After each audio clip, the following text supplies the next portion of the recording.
पहली बात तो ये हो गई थी अपनी की टेंस क्या होता है, टेंस की डेफिनेशन। ठीक है, टेंस को पहचान कैसे करते हैं अपन? प्रेजेंट इंडेफिनिट की हेल्पिंग वर्ब और उसके affirmative negative format, present continuous के, प्रेजेंट परफेक्ट के। फिर अपन ने बातचीत कर ली थी पास्ट इंडेफिनिट का, फिर अपन ने बातचीत कर ली थी पास्ट कॉन्टिन्यूअस, और फिर अपन ने बात करी थी पास्ट परफेक्ट कॉन्टिन्यूअस टेंस का अफर्मेटिव नेगेटिव और इंटरोगेटिव फॉर्मेट क्या होता है। इससे आगे अपने को समझना है, इससे आगे अपने को ऐसे बात करनी है तो अपने को सबसे पहले पढ़ना होगा यूज ऑफ सेंस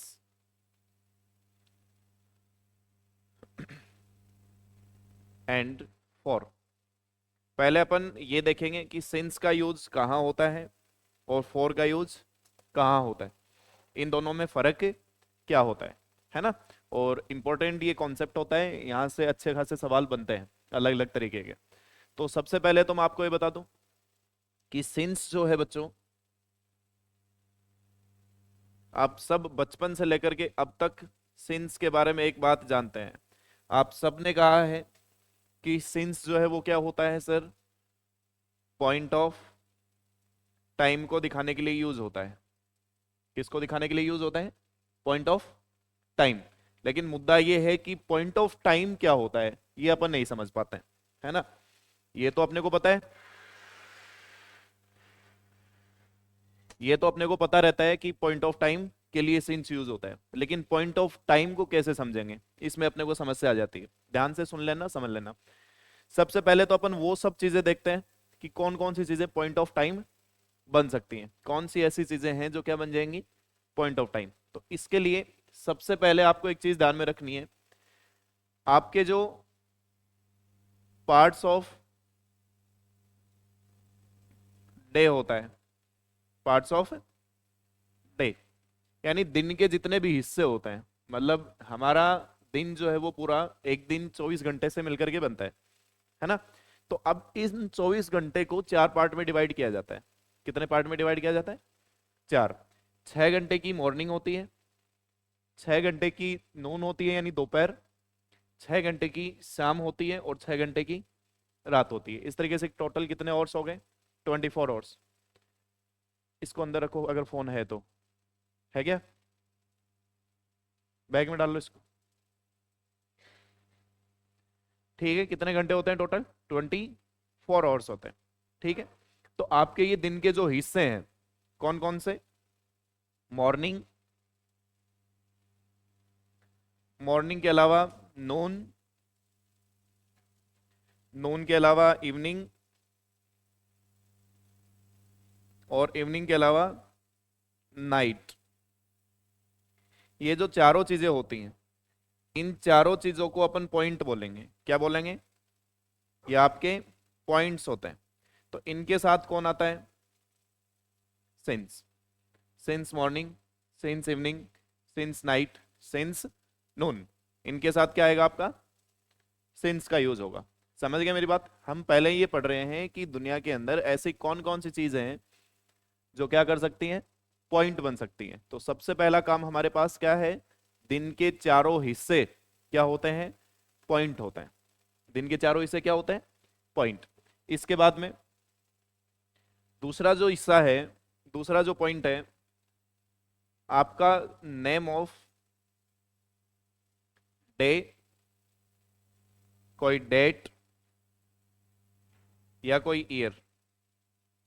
अगर किसी दिन का, किसी डेट का और किसी साल का नाम आता है, जैसे मंडे, जैसे ट्यूसडे, जैसे जनवरी, जैसे फरवरी, दिसंबर, ये महीनों के नाम आते हैं। जैसे ही मान लो कोई साल आ गया 1947, ठीक है, 1931, 1916, 1905, 1925, 1943, 1942, 1938, अगर ये साल आपको दिखाई देते हैं कहीं पर भी, तो क्या होता है आपका?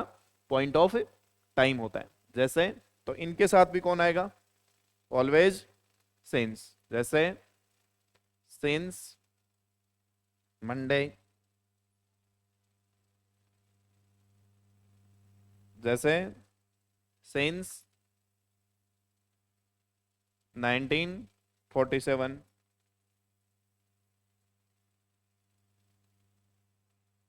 जैसे सेंस अक्टूबर, है ना। ये भी क्या होते हैं आपके पॉइंट होते हैं। समझ गए मेरी बात को। पॉइंट का मतलब बच्चों ये होता है कि जहां समय जो है वो स्टेबल होता है, रुकता है कहीं ना कहीं। कहीं ना कहीं क्या होता है, समय रुक जाता है, उसे अपन क्या कहते हैं, पॉइंट कहते हैं। ठीक है। तो दो चीजें अपन ने पढ़ी कि पार्ट्स ऑफ डे क्या होता है आपका, सिंस। और अगर आपको किसी दिन का नाम, कोई डेट या कोई साल अगर आपको दिखाई देता है तो भी कौन होता है, सिंस होता है। ये बात में कोई तकलीफ है यहां तक? चलो आगे बढ़ते हैं। तीसरा जो पॉइंट है जो सिंस बन सकता है वो कौन होता है, स्टेट ऑफ या स्टेजेस ऑफ लाइफ।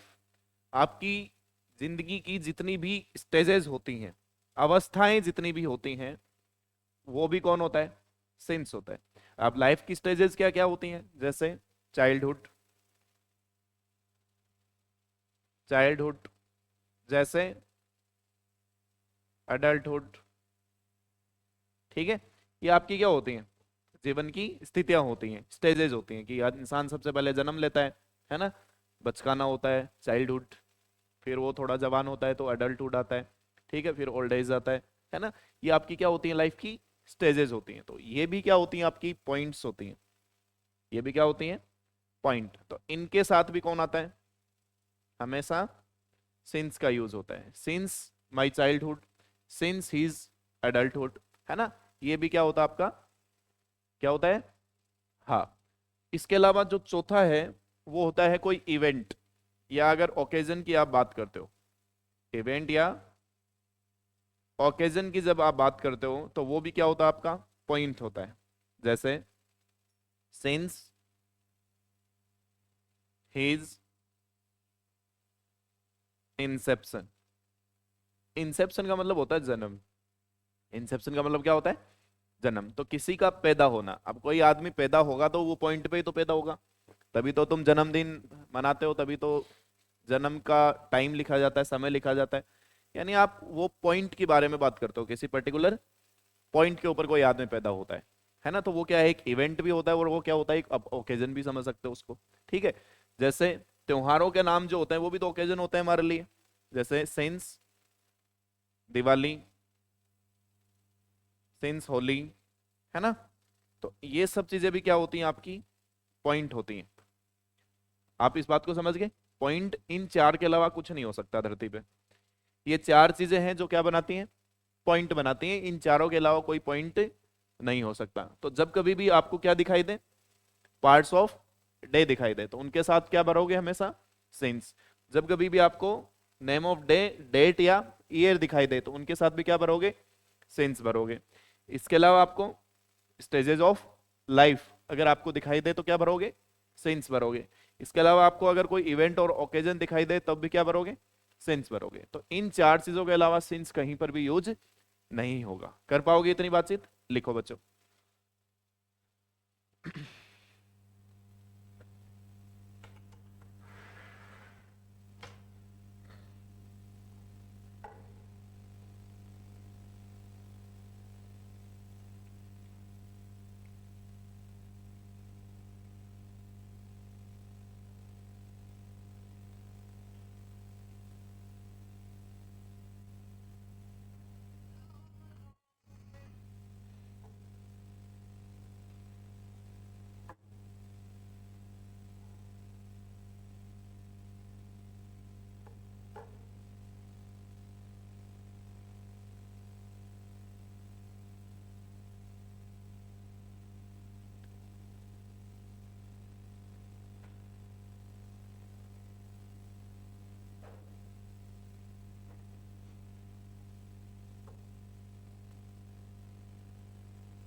हो गया?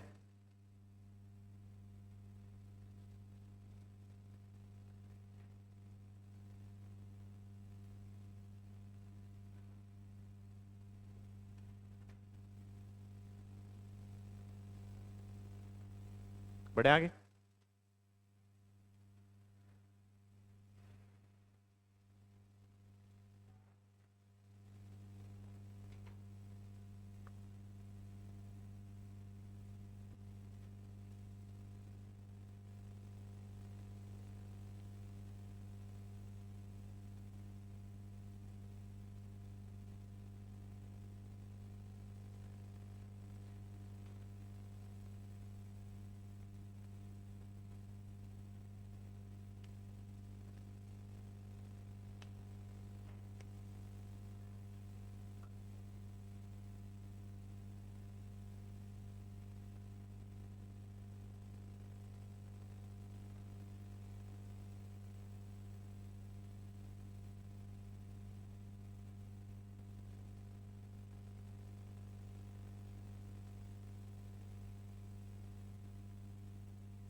हो गया? तो ये तो था आपका पॉइंट, क्या क्या हो सकता है इन सब चीजों के साथ। तो क्या यूज करना अपने को? सेंस यूज करना। अब आगे समझिए, देखो। अब बच्चों, मैं आपको एक बात बताता हूं। ये जो एक वर्ड होता है ड्यूरेशन ऑफ टाइम, इसी का दूसरा नाम होता है पीरियड ऑफ टाइम। इनको दिखाने के लिए कौन यूज होता है? इनको दिखाने के लिए यूज होता है फॉर। समझ गया मेरी बात? अब मुद्दा ये है कि पॉइंट और ड्यूरेशन में फर्क कैसे समझें, है ना? कि कंफ्यूजन तो ये हो जाता है कि हमें पता ही नहीं चलता है कि क्या तो पॉइंट है और क्या ड्यूरेशन है। तो जो कोई काम होता है और उस समय घड़ी किसी ना किसी समय पर रुकी हुई होती है, उसे अपन क्या कहते हैं? पॉइंट कहते हैं। जैसे किसी का जन्म होना, पैदा होना, तो जब वो पैदा होगा, धरती पे आएगा, तो किसी पॉइंट पे ही तो पैदा होगा। जब तुम उठोगे सुबह, तो किसी पॉइंट पे ही तो उठोगे। समझ रहे हो मेरी बात? जब तुम किसी दिन एडमिशन लोगे, तो किसी पर्टिकुलर दिन वाले दिन पे ही तो एडमिशन लोगे, मंडे को, ट्यूसडे को। जब कब तुम पर्टिकुलर डेट पे ही तो एडमिशन लोगे। जब तुम एडमिशन लेते हो तो किसी पर्टिकुलर साल में ही तो एडमिशन लेते हो। जब तुम 12वीं पास किए थे तो कोई पर्टिकुलर साल ही रहा होगा, और जिस दिन पास किए थे रिजल्ट आया था उस दिन कोई पर्टिकुलर दिन ही रहा होगा, और जिस दिन रिजल्ट आया था उस दिन पर्टिकुलर कोई टाइम ही रहा होगा। समझ रहे हो मेरी बात? यानी कोई चीज अगर किसी पॉइंट पे पॉसिबल हो सकती है, जब घड़ी कोई समय बता रही होती है, उस समय अगर कोई चीज पॉसिबल हो सकती है, तो उसे अपन क्या कहते हैं? पॉइंट कहते हैं। उसे क्या कहते हैं अपन? लेकिन अब जिस पॉइंट पे वो काम शुरू हुआ था, जिस पॉइंट पे वो काम शुरू हुआ था, उस पॉइंट से लेकर फिर वो काम शुरू होता है। फिर वो काम क्या होता है? शुरू होता है। और शुरू होके फिर किसी दूसरे पॉइंट पे जाके वो खत्म हो जाता है। तो जहां से वो शुरू हुआ और जहां पर वो खत्म हुआ, शुरू हुआ वो भी पॉइंट, जहां खत्म हुआ वो भी पॉइंट, लेकिन शुरू होने से लेकर के अंत तक जो बीच में जो हुआ है वो ड्यूरेशन होता है। वो उसे क्या कहते हैं? जैसे तुम्हारी क्लास जो है, वो इंग्लिश की क्लास मान लो 10 बजे शुरू हुई, तो क्लास शुरू हुई 10 बजे, ये तुम्हारा पॉइंट है। ठीक है? क्लास खत्म हुई कितनी बजे? 11 बजे, ये भी तुम्हारा क्या है? पॉइंट है। लेकिन क्लास कितनी देर चली? 60 मिनट, तो ये क्या है तुम्हारा? ये ड्यूरेशन। आप इस बात को समझ गए होंगे। यानी जहां शुरू होगा वो पॉइंट होगा, जहां खत्म होगा वो भी पॉइंट होगा, जो बीच में जो गैप होगा, इंटरवेल जो होगा, वो क्या होगा? ड्यूरेशन होगा। कितने दिन? How much? ठीक है? जैसे बचपन में तुम्हारी स्कूलिंग के अंदर 11:30 11 बजे इंटरवेल होती थी। 11:30 बजे मतलब 11 बजे पहली घंटी लागती और 11:30 दूसरी घंटी लागती, तो 30 मिनट को क्या होता बीच में? इंटरवेल होता, गैप होता था बीच में। उसमें तुम खाना खुना खाते थे, भागना खेला करता, है ना, इधर उधर छुपम छुपाई खेला करते थे, पेन फाइटिंग खेला करते थे। 30 मिनट स्कूल को सर पे उठा के रखा होता था तुमने, तो वो इंटरवेल था। तो वो जो इंटरवेल होता है ना, वो जो गैप होता है, उसी गैप के बारे में मैं बात कर रहा हूँ। वो गैप क्या होता है तुम्हारा? ड्यूरेशन होता है। समझ गए तो मेरी बात को? तो उसको कौन दिखाएगा? 4 दिखाएगा। अब तुम्हें इतना मैं पजल्ट करूंगा नहीं, तुम्हारे लिए आसान भाषा में मैं लिख दूंगा क्या क्या हो सकता है ड्यूरेशन और क्या क्या नहीं हो सकता। तो बच्चों जब कभी भी तुम्हारे सामने कोई नाउन आए, जब समय भी तुम्हारे सामने क्या है कोई, और उस नाउन से पहले किसी भी प्रकार का नंबर आपको दिखाई देता है, तो नाउन के साथ जब क्या आता है, कोई नंबर आता है, तो वो ड्यूरेशन बनाता है। तो वो क्या बनाता है? वो हमेशा ड्यूरेशन बनाता है। जैसे मैंने एक नाउन लिखा, मैंने नाउन लिखा डेज, डेज नाउन ही तो है। मैंने नाउन लिखा ईयर्स, मैंने नाउन लिखा मंथ्स, ये मैंने 3 नाउन लिख दिए मान लो, ठीक है। और इन तीनों नाउन से पहले मैंने कोई नंबर लगा दिया, 2 days, 2 years और 2 months। तो क्या बन गया? Number plus noun. क्या बन गया? Number plus noun. तो बच्चों नंबर प्लस नाउन जो होता है वो हमेशा कौन होता है? ड्यूरेशन होता है। तो अगर आपको ये चीजें दिखाई देती हैं तो इनके साथ हमेशा किसका यूज करोगे आप? 4 का। किसका यूज करोगे? For 2 days, for 2 years, for 2 months। आ गई इतनी बात समझ में तुम्हारे? चलो दूसरा, नंबर नाउन के अलावा तुम्हें अगर जहां कहीं भी कलेक्शन ऑफ टाइम नजर आए, क्या नजर आए? Collection of time. यहां जैसे मैंने लिख दिया, मैंने लिखा फोर्टनाइट, मैंने लिखा डिकेड। फोर्टनाइट क्या होता है? ग्रुप ऑफ 15 days, यानी 15 दिन का जो ग्रुप होता है उसे अपन क्या कहते हैं? उसे क्या कहते हैं अपन? फोर्टनाइट कहते हैं। समझ गए मेरी बात को? तो फोर्टनाइट अगर 15 दिन का ग्रुप है, ग्रुप ऑफ 15 days, तो ये क्या है? टाइम का कलेक्शन ही तो है। 15 दिन के कलेक्शन का नाम क्या होता है? फोर्टनाइट। तो इसे अपन कहते हैं टाइम का कलेक्शन। अगर ये टाइम का कलेक्शन है तो इसके साथ कौन आएगा? 4। कौन आ जाएगा? 4। और इसके साथ भी कौन आ जाएगा? 4। दोनों के साथ। डिकेड होता है 10 साल का ग्रुप, ठीक है ना? 10 साल का जो ग्रुप होता है उसे अपन क्या कहते हैं? डिकेड कहते हैं। तो इन दो चीजों के अलावा दुनिया में टाइम जो ड्यूरेशन बना सके वो है ही नहीं। समझ गए मेरी बात को? तो इनके साथ हमेशा कौन यूज होगा? 4 यूज होगा। लिख लो बच्चों।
हो गया?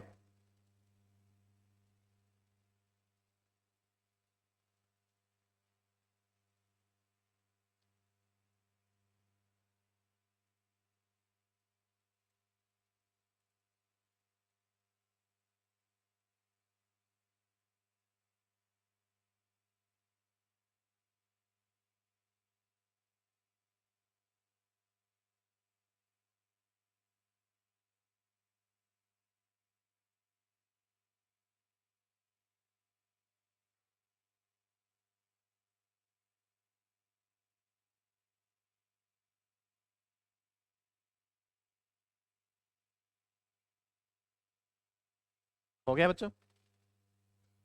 चलो अब अगर तुम्हें ये बात समझ में आ गई है कि हमें सिंस कहाँ यूज करना है और फॉर कहाँ पर यूज करना है, तो तुम्हारे सामने मैं एक लिस्ट बनाऊंगा और उस लिस्ट में आप मुझे ये भर के बताओगे कि सिंस किसके साथ आना चाहिए और फॉर किसके साथ आना चाहिए, ठीक है ना। चलो देखिए, पहला blank Holi, blank 2 days after Holi, 3 days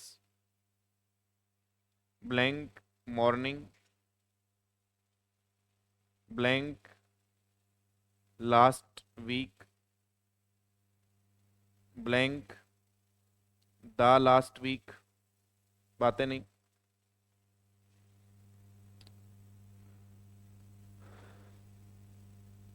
blank 3 fortnight,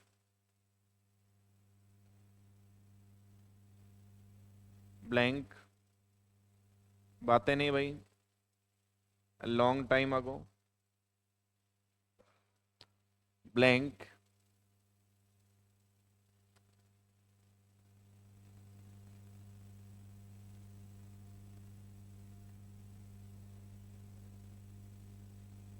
ही वॉक अप। चलिए, इनमें आपको सिंस और फॉर जो है वो भरना है। देखो पहले में कह रहा है कि होली ओकेजन है ना, तो क्या भर दोगे, सिंस।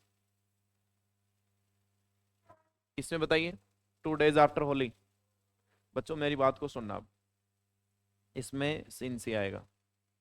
ये कह रहा है कि 2 days आफ्टर होली, होली कब है, कब होली, 3 मार्च की, मान लो 3 मार्च की होली है, ये तुम जानते हो ना, ये तुम जानते हो, ये पॉइंट है। मैं कह रहा हूँ कि 2 days आफ्टर होली, तो कितने तारीख की बात कर रहा हूँ मैं, 5 की, तो 5 क्या भाई, पॉइंट ही तो है। तो अगर किसी पर्टिकुलर पॉइंट के एरिया में आपको आगे कोई डेफिनेशन दे, कोई नंबर दे, तो वो भी क्या होता है, आपका पॉइंट ही होता है। तो यहाँ भी कौन आएगा, since.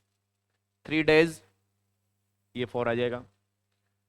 Morning, morning part of day है, सिंस। लास्ट वीक, 4 या सिंस। अब बच्चों तुम सुनो मेरी बात, मेरे जिगर के छल्लो और छलियो, कान खोल के सुनो। जब कभी भी आपको अकेला लास्ट वीक दिखाई देता है, तब आप पूरे के पूरे वीक के बारे में बात करते हो, पूरे के पूरे, यानी वो पूरे के पूरे वीक को तुम टारगेट किए होते हो, तब तो वो पॉइंट होता है, तब तो उसके साथ आएगा सिंस। कौन आएगा, लेकिन जैसे ही तुम उसके साथ आर्टिकल दा का यूज करते हो, फिर वो पूरे के पूरे वीक को पॉइंट नहीं करता है, फिर वो पॉइंट करता है वीक के डेज को, सोमवार, मंगलवार, बुधवार, ऐसे 7 दिन को वो रिप्रेजेंट करता है। उस कंडीशन में वो ड्यूरेशन बनता है। तो यहाँ कौन आएगा, फॉर 3 fortnight, 3 पखवाड़े, ठीक है। तो यहाँ पर भी कौन आ जाएगा, for a long time ago. अब कितना time ago, we have not a definite unit, लेकिन एक लंबे समय पहले की बात हो रही है, तो यहाँ पर भी कौन आ जाएगा आपका, फॉर ड्यूरेशन है। और ही वॉक अप, सेंस, क्योंकि जब आप उठे थे तो घड़ी ने कोई तो समय बजाया था, कोई ना कोई पॉइंट पे आप उठे थे, तो अब यहाँ क्या भर दोगे आप, तो यहाँ कौन आ जाएगा, लिख लो भाई।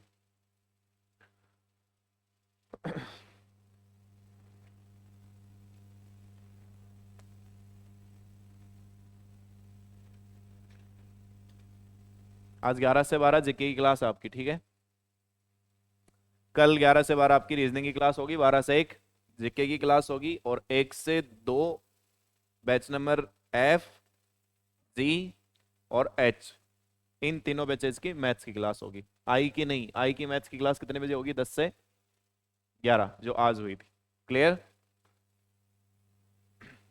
ओह सॉरी, 9 से 10। टाइम टेबल में मेंशन कर दिया जाएगा, उसको ध्यान से देखना है। जो नए बच्चे आए हैं उनकी क्लास रहेगी 9 बजे से 1 बजे तक। न्यू बैच के जो बच्चे हैं आई 9 से 1, 9 से 10 मैथ्स की क्लास आएगी, 10 से 11 इंग्लिश की क्लास आएगी, 11 से 12 रीजनिंग की क्लास आएगी और 12 से 1 जीके की क्लास आएगी। 1 बजे तुम्हारी छुट्टी। और जो बच्चा ई एफ जी और एच से बिलोंग करता है, वो बच्चा अगर दोबारा एडमिशन लेना चाहता है तो उसे 3 मार्च वाले बैच में एडमिशन लेना चाहिए, क्योंकि अभी तो मैथ चल रही है तुम्हारी, कुछ बच्चों की बच्ची भी है, तो अभी तो पढ़ते रहो इसी बैच में। और 3 मार्च से जो बैच स्टार्ट होगा उसके अंदर आप एडमिशन ले लेना। ठीक है। अभी अगर कोई रजिस्ट्रेशन करवाना चाहता है तो वो करवा सकता है, उसका रजिस्ट्रेशन मैं 3 मार्च वाले में ही करूंगा, यानी बैच उसका 3 मार्च से ही शुरू होगा। ये बीच में जो दिन होंगे ये काउंट नहीं करोगे। हो गया क्या? बढ़े आगे।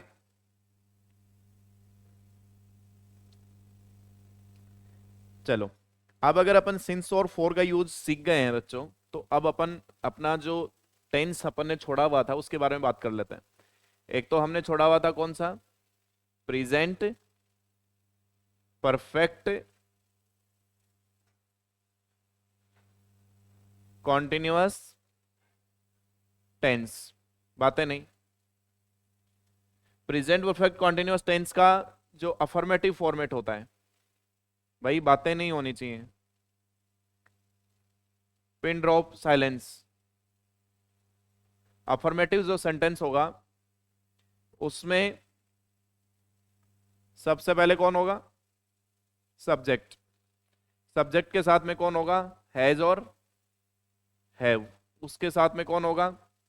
बीन। उसके बाद में बेस फॉर्म प्लस आईएनजी। फिर आपको क्या दिखाई देगा?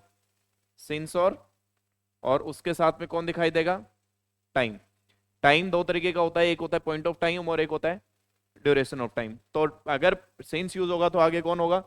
Point of time. और अगर फॉर यूज होगा तो आगे कौन यूज होगा? Duration of time. ठीक है। जैसे Ravi has been doing his work since morning. They have been doing their work for 3 days. तो ये तो हो गया इसका अफर्मेटिव सेंटेंस। देखो ऊपर मैंने सिंस यूज किया तो आगे मैंने क्या यूज कर रखा है? पॉइंट। और अगर मैंने यहां फॉर यूज किया तो आगे मैंने क्या यूज कर रखा है? ड्यूरेशन। ठीक है। इसका जो नेगेटिव स्टेटमेंट होगा मेरे बच्चों, नेगेटिव क्या हो जाएगा? सबसे पहले सब्जेक्ट, सब्जेक्ट के बाद में हैज और हैव। ठीक है। उसके बाद में नॉट, उसके बाद में बीन,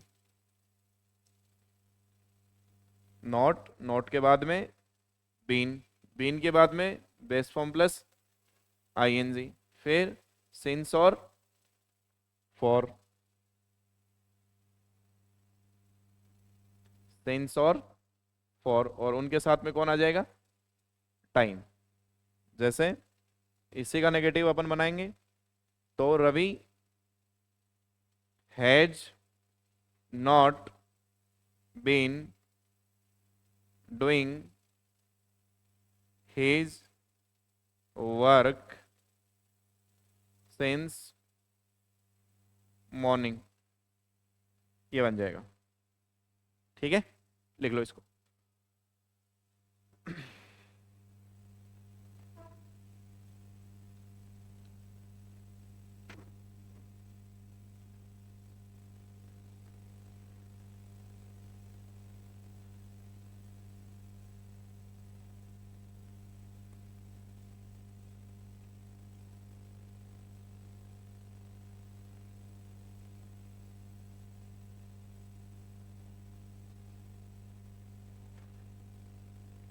इंग्लिश जो है वो ई और एफ दोनों की क्या हो चुकी है? Complete syllabus. ठीक है, तो अब जो तुम आ रहे हो वो मेरी मर्जी से आ रहे हो, ये बात याद रख लेना। अब जो तुम आ रहे हो वो मेरी मर्जी से आ रहे हो। अगर बदमाशी की और मुझे लगा कि क्लास में पढ़ने के पर्पज से नहीं, तो फिर मैं अलाउ नहीं कर सकता, क्योंकि वो उलाना मेरे ऊपर आता है कोचिंग वालों का कि भाई अगर इनका बैच कंप्लीट हो गया है तो इनको बैठा क्यों बैठा रखा है, तो फिर उसका मेरे पास कोई जवाब नहीं होता है। ठीक है, तो जितने दिन पढ़ना चाह रहे हो पढ़ लो, क्योंकि 3 मार्च से मैं चाह रहा हूँ कि तुम 3 मार्च से नए बैच में शामिल हो, नहीं तो फिर अभी दोबारा एडमिशन लेना पड़ेगा तुम्हें।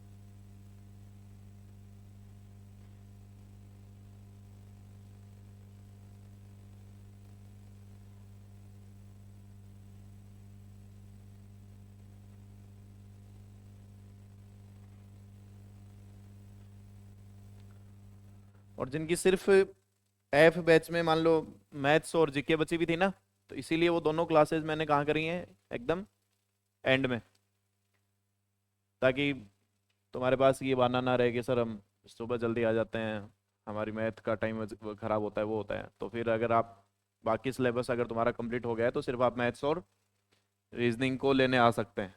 ठीक है ना, मान लो कोई इंग्लिश अगर तुम्हें लगता है कि इंग्लिश पढ़ने की ज़रूरत नहीं है, हमारा पढ़ा हुआ है, तो कोई ज़रूरत नहीं है तुम्हें आने की।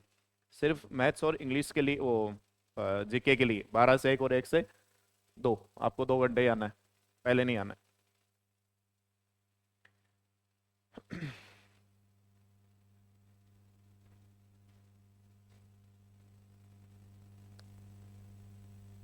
हो गया। नेक्स्ट, अब इसका इंटरोगेटिव बनाओगे तो कैसे बनाओगे?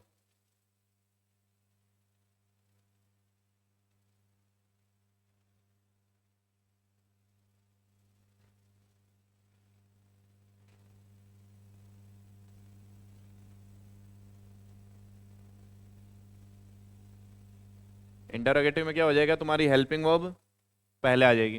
हेल्पिंग वर्ब पहले आ जाएगी मतलब हैज और हैव पहले, उसके बाद में सब्जेक्ट, उसके बाद में बीन, उसके बाद में बेस फॉर्म प्लस आईएनजी, फिर आगे सिंस और फॉर, और साथ में कौन आ जाएगा, टाइम।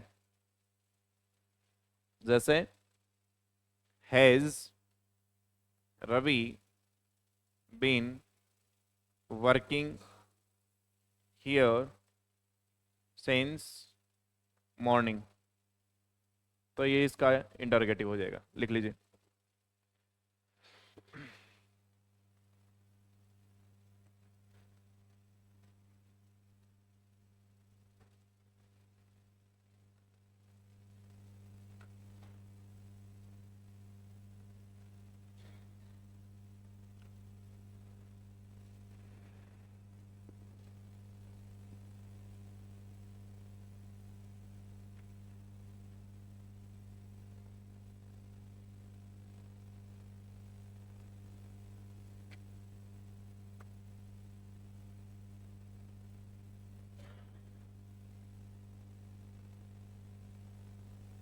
हो गया।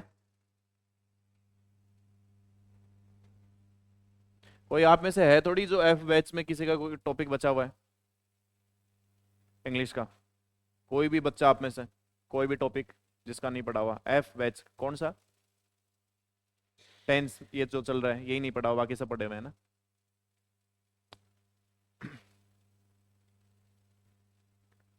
तो मतलब ये फरवरी फरवरी तो ये चलेगा, टेंस ही चलेगा, है ना? तो टेंस तक तो पढ़ लो तुम लोग सभी इसी में। और फिर अगर तुम ये चाहते हो कि सर अब हमारा कुछ सिलेबस रह गया तो हम दोबारा पढ़ना चाहते हैं, दोबारा एडमिशन लेना चाहते हैं, तो फिर मार्च वाले में आप एडमिशन ले सकते हो। ठीक है, मैथ्स में भी है क्या कोई इक्का दुक्का टॉपिक किसी का रहा हुआ है? इक्का दुक्का क्या, मैथ्स में तो बचा ही हुआ है तुम्हारा वैसे भी, अभी तो 1 महीने तक तो चलता बताया सर ने कि 1 डेढ़ महीना तो लग जाएगा मैथ्स होने में। ठीक है, तो वो क्लास लेते रहना। फिर अगर इंग्लिश की आप कोई कंपलसरी नहीं है, तुम लोगों के लिए इंग्लिश की क्लास कोई कंपलसरी अब नहीं है कि आना ही पड़ेगा, ऐसा कुछ भी नहीं है। जिसका टेंस पड़ा हुआ है वो चाहे इस क्लास को क्या कर सकता है, स्किप कर सकता है, ठीक है ना। और जिसका मान लो रीजनिंग भी पूरी होगी तो वो रीजनिंग की क्लास को भी क्या कर सकता है, स्किप कर सकता है। फिर वो उसका जो टाइमिंग हो जाएगा वो कितने बजे से हो जाएगा, 12 से 1 और 1 से आप उन 2 घंटे के लिए आ सकते हैं, ठीक है। और फिर अगर आपको ये लगता है कि मुझे दोबारा एडमिशन लेना है तो फिर मार्च वाले बैच में आप एडमिशन ले लोगे, ठीक है। फालतू में टाइम खराब करने में कोई वो मतलब नहीं है, अगर पढ़ लिए हो तो ठीक है। आगे देखो, पास्ट परफेक्ट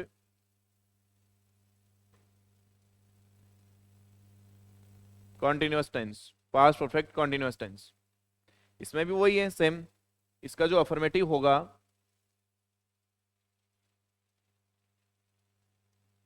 अफर्मेटिव में कौन आ जाएगा सबसे पहले, सब्जेक्ट।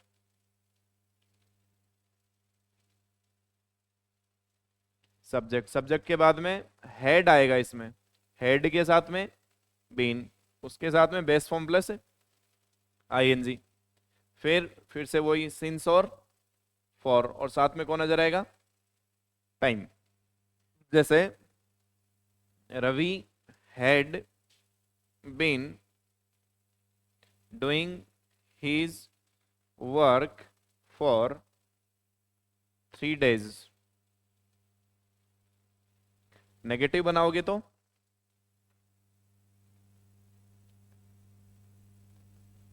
नेगेटिव बनाओगे तो क्या हो जाएगा, इसके साथ नोट आ जाएगा, यानी सब्जेक्ट प्लस हेड नॉट, फिर बीन, फिर उसके साथ में बेस फॉर्म प्लस आईएनजी, फिर सिंस फॉर, और उसके साथ में टाइम। जैसे Ravi had not been doing his work for 3 days। अगर इसका नेगेटिव बनाओगे, वो इंटरोगेटिव, इंटरोगेटिव बनाओगे तो हेल्पिंग वर्ब कहाँ जाएगी, उसके बाद में सब्जेक्ट, फिर बीन, फिर बेस फॉर्म प्लस आईएनजी, और उसके बाद में सिंस फॉर, और उसके साथ में टाइम। जैसे had Ravi been doing his work for 3 days। लिखो।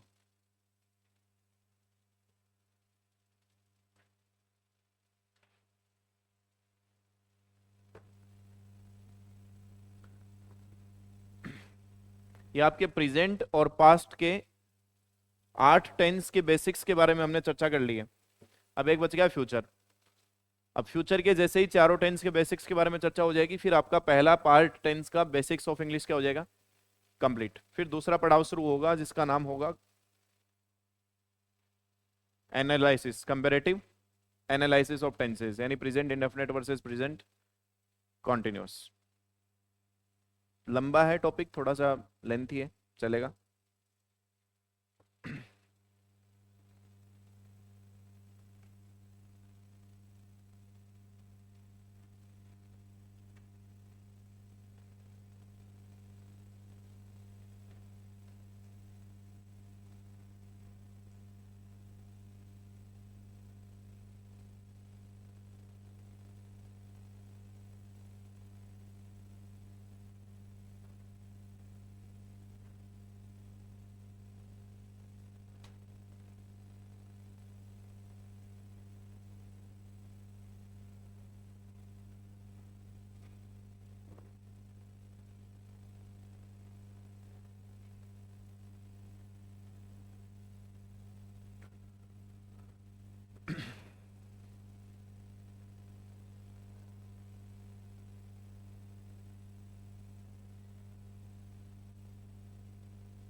एक बार एफ बैच के 2 बच्चे, लड़कियां, मेरे पास सिलेबस लेके नीचे आएंगे अभी, जैसे क्लास खत्म होगी ना, या स्टाफ रूम में ले आना अभी 5-7 मिनट बाद में। आपके पास होगा सिलेबस, है क्या? एकता है क्या तेरे पास? शुरुआत से आ रही है ना तू, पहले दिन से सिलेबस नहीं है तेरे पास? और एक साजिद, तू भी शुरुआत से आ रहा है क्या? हाँ तो तुम दोनों आ जाना एक बार, एफ के ही तो हो तुम, आप भी आ जाना, मैं सिलेबस मंगवा लूंगा।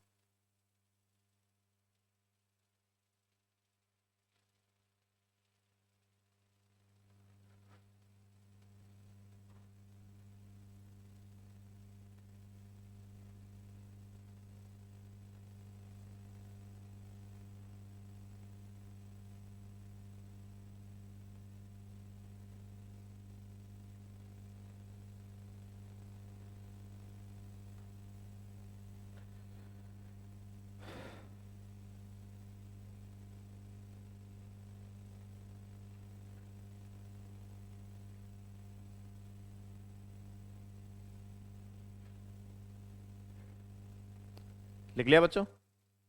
चलो, अब है आगे वाला फ्यूचर इंडेफिनिट टेंस। ध्यान से समझना, सीखना। इसको कोई अलग से रटने की या याद करने की जरूरत नहीं है। मैं तुम्हें ये कह रहा हूं बच्चों कि present indefinite is equal to future indefinite. Present indefinite is equal to future indefinite. ये क्या बात हुई सर? अभी समझाता हूं। मैं ये कह रहा हूं कि प्रेजेंट ही फ्यूचर है।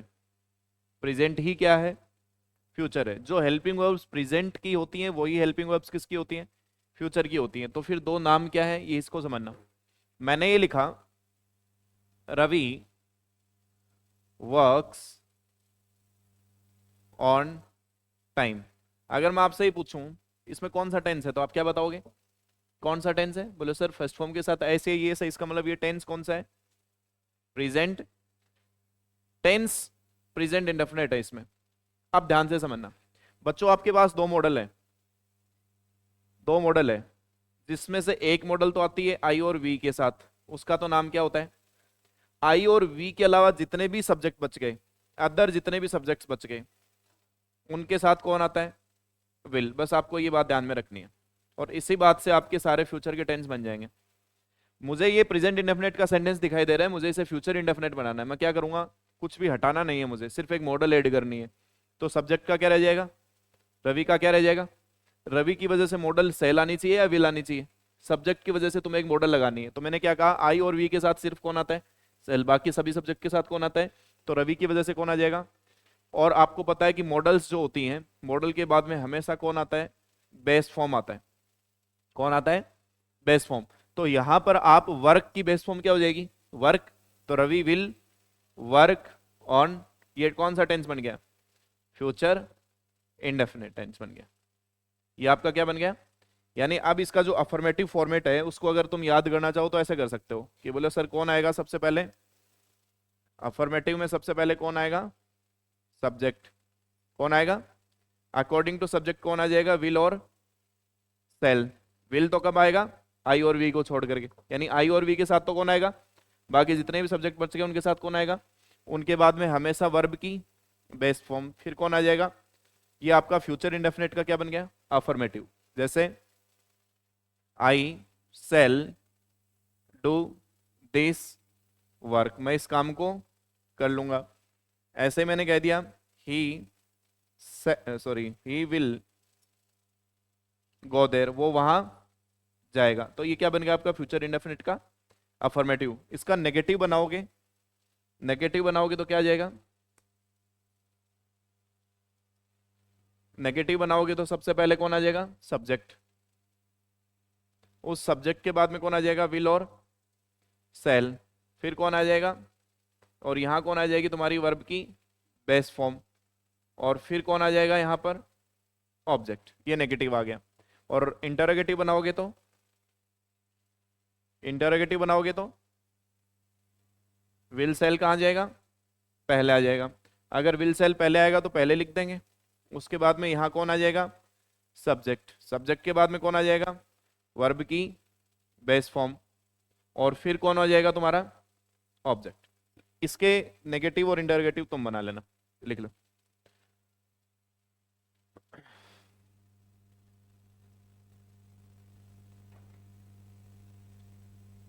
ठीक है, बाकी के समाचार कल।